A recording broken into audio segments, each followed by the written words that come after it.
അല്ല, മത്സരചിത്രം വളരെ വ്യക്തമായല്ലോ. ഇപ്പോൾ കോഴിക്കോട്ട് നോക്കിയാൽ നമ്മളിപ്പോൾ കാണുന്നത് കോഴിക്കോട് മാത്രമല്ല, വടകര നോക്കിയാൽ കാണുന്നത് വടകര മാത്രമല്ല, കേരളത്തിൽ 20 സീറ്റ് നോക്കിയാൽ കേരളം മാത്രമല്ല. ലോക്സഭാ തെരഞ്ഞെടുപ്പിൽ പൊതുവെ നമ്മൾ കാണുന്നത് രാജ്യത്ത് നടക്കുന്ന സംഭവവികാസങ്ങൾ, ലോകത്ത് നടക്കുന്ന സംഭവവികാസങ്ങൾ, ഒപ്പം ആകാശത്തിന് താഴെയുള്ള എല്ലാ വിഷയങ്ങളും.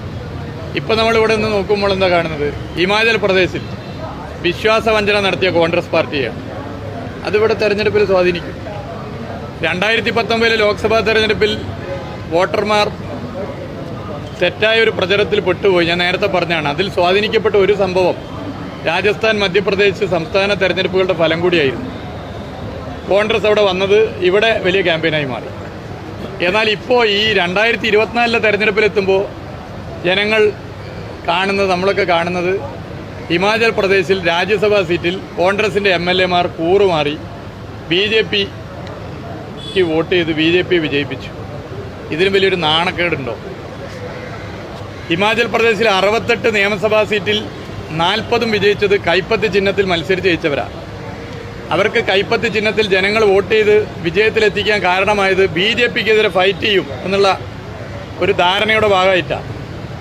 എന്നിട്ട് അവർ തന്നെ വോട്ട് മാറ്റി ചെയ്യണം. ഇങ്ങനൊരു നാണക്കേടുണ്ടോ?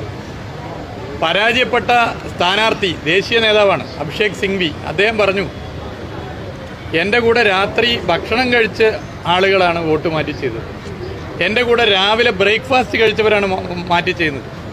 മനുഷ്യന്മാർ ഏതൊക്കെ തരത്തിലുണ്ട് എന്ന് എനിക്കിതിലൂടെ മനസ്സിലായി എന്നാണ് അദ്ദേഹം പറഞ്ഞത്. അതായത് കോൺഗ്രസ് ദേശീയ നേതാവ് കോൺഗ്രസിൻ്റെ MLA മാരുടെ മനസ്സ് അറിയാൻ പറ്റുന്നില്ല, ഇവരൊക്കെ ഏതൊക്കെ തരത്തിലാണ് എന്ന് മനസ്സിലായി തുറന്നു പറഞ്ഞിരിക്കുക. യഥാർത്ഥത്തിൽ നമ്മളൊക്കെ ദുഃഖിക്കുകയാണ്. ആ രാജ്യസഭാ സീറ്റിൽ BJP വിജയിച്ചതിൽ നമ്മളൊക്കെ ദുഃഖിക്കുകയാണ്. അപ്പോൾ ഇങ്ങനെ BJP സ്ഥാനാർത്ഥിയെ നിർത്തുമ്പോൾ തന്നെ മനസ്സിലാക്കേണ്ടതായിരുന്നു ഇതിലെന്തോ അടിയൊഴുക്കുണ്ട്. കാരണം അനുഭവം നമ്മുടെ മുമ്പിലുണ്ടല്ലോ. റിസോർട്ടിൻ്റെ രാഷ്ട്രീയവും ലോകമുണ്ടായതിനു ശേഷം ഏറ്റവും അധികം റിസോർട്ടിൽ ഒളിവ് കഴിഞ്ഞത് കോൺഗ്രസ് MLA മാരായിരിക്കും.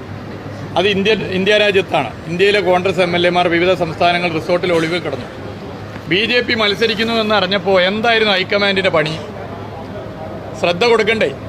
അപ്പം ഞങ്ങൾ നേരത്തെ പറഞ്ഞത് ആവർത്തിക്കുകയാണ്. കോൺഗ്രസിൽ നിന്നുകൊണ്ട് BJPയുടെ ചാരപ്പണി എടുക്കുന്ന നേതാക്കന്മാർ ഹൈക്കമാൻഡിലുണ്ട്, ഇവിടെ താഴത്തെ കമാൻഡിലുണ്ട്. ഇത് തുടരുകയാണ്. ഇത് ലോക്സഭാ തെരഞ്ഞെടുപ്പിൽ കേരളം മഹാഭൂരിപക്ഷവും BJP വിരുദ്ധ മനസ്സുള്ളവരാണ്. എന്ത് വിശ്വാസത്തിലാണ് കോൺഗ്രസിന് വോട്ട് ചെയ്യുക? കോൺഗ്രസിനെ വിശ്വസിക്കാൻ പറ്റില്ല എന്ന് മലയാളിയുടെ മനസ്സിൽ ഒരു പോസ്റ്റർ പതിയുന്നത് പോലെ പതിയുന്ന സംഭവമാണ് ഹിമാചൽ പ്രദേശിലെ രാജ്യസഭാ തെരഞ്ഞെടുപ്പ്.